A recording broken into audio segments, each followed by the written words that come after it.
No kings in America. That turnout was huge.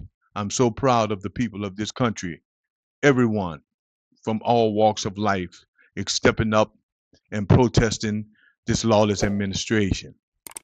We're going to take this to the polls next year and get these Republicans out of there and put the Democrats back in office so we can start getting some things done for the people, not for just the 1% and Donald Trump himself.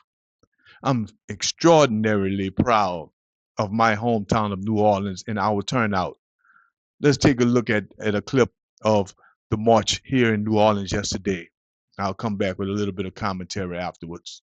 Well, protesters took to the streets across the U.S. for the No Kings March. It's a nationwide movement against President Donald Trump's administration and policies. It even happened right here in our backyard. WGNO's Ashley Hamilton has the story. Our streets!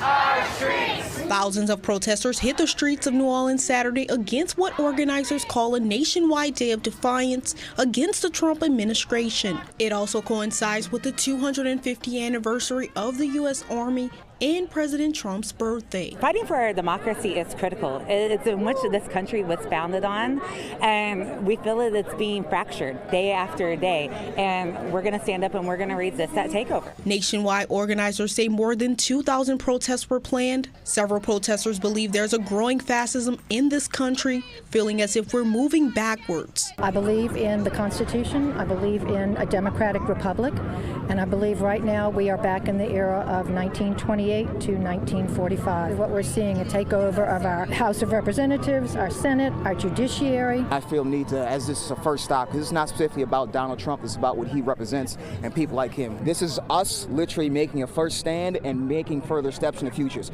The connections we have here today will go on and further this movement in whatever direction needs to go. So what do we do when immigrant lives are under attack? We stand up, we stand up.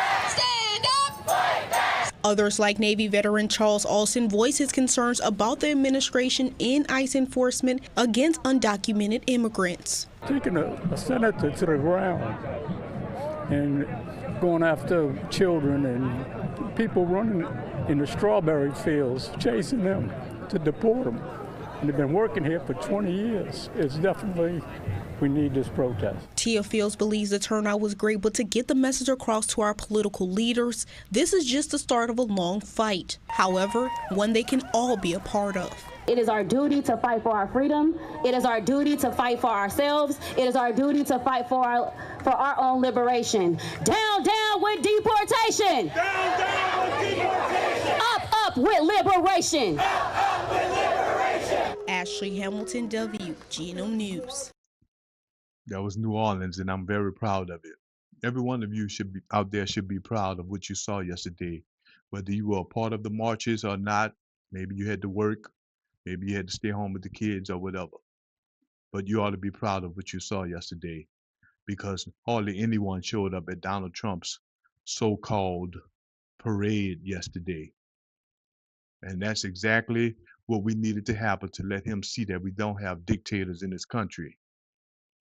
We do not need to show our military might. Never have. The world knows that America has the best military, always has.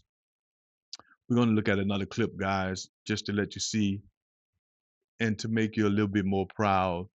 You may not see your city on this clip, but look at the amount of people that came out and listen to what some of them have to say about the reason why they are out protesting, trying to stand up for those who can't stand up for themselves. This is what America is. This is what America looks like. I'm so proud. Today, demonstrators gathered in large cities and small towns from coast to coast to oppose President Trump's policies and his push to expand presidential power. CBS's Allie Bauman has been covering the demonstration from here in New York City and beyond. Allie. Jerika, protest organizers have been encouraging people to rally in every city except Washington, D.C., because they say they want to draw the attention away from the president's parade. So special Persistent rain did not stop tens of thousands of New Yorkers from gathering to protest the policies of President Trump and today's military parade, including Army veteran Ken Wyan. He just doesn't care about veterans. All he cares about is himself and money. From Philadelphia to Los Angeles, St. Paul, Minnesota to Dallas, Americans gathered in nearly 2,000 cities and towns. I love the flag, but I'm flying it upside down today just because we are in distress. Protesters say they feel angry over Trump's attempts to expand his presidential power, including the treatment of immigrants and cuts to federal programs. We want to make sure that we can fight against the authoritarianism that's happening as we speak. State and city officials vowed to protect the right to protest, but warned they would not tolerate violence. Republican governors in Virginia, Texas, Missouri, and Nebraska mobilized National Guard troops. President Trump and others issued stark warnings. If you throw a brick, a firebomb, or point a gun at one of our deputies, we will be notifying your family where to collect your remains at. The No Kings protest was highly organized, holding online trainings focused on peaceful gatherings and what to do if confronted by law enforcement. Organizers include Move On, the ACLU, and Walmart heiress Christy Walton. She took out a full-page ad in the New York Times this week promoting the protests. Everything is good. Counter-protesters have latched onto her involvement. Go over there and ask them how many people are paid to be here. And so far, protests overall have been orderly. Organizers believe this will be the largest nationwide single-day mobilization since Trump returned to office. Jarika? Ali Bauman in New York City, thank you. That is what America looks like. The veterans, the senior citizens, the young people, the middle-aged people. Everyone's coming out. I just want this to happen in the midterms. I want all of those people that's out there now to come out in numbers and vote the Republicans out of office. It's the only way this thing is going to turn around. I don't want to be disappointed again. So we just have to get it together, get on the same page, and we got to take this energy all the way into 2026 to the midterm elections. That's where the difference is going to be made. Just wanted to come in here today and do this short clip, guys, to let some of you who have not seen some of the footage from yesterday, to give you a little short look at it. I got one more clip I'm going to play. This is just going to be of some of the close-up signs and banners some of the people were holding. People were really good about what they wrote on some of these banners and said exactly what a lot of us are thinking about this administration.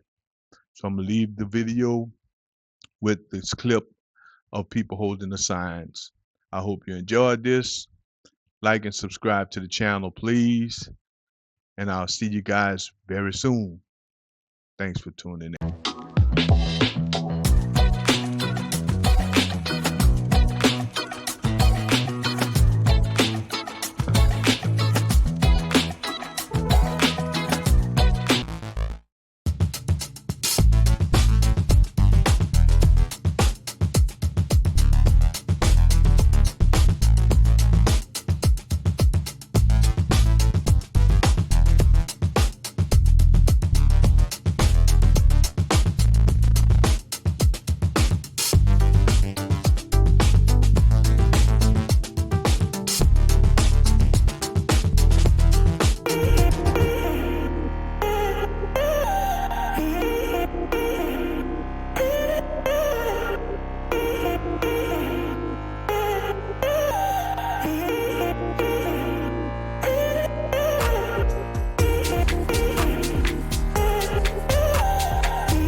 I ask you guys to like, subscribe, and share with your friends.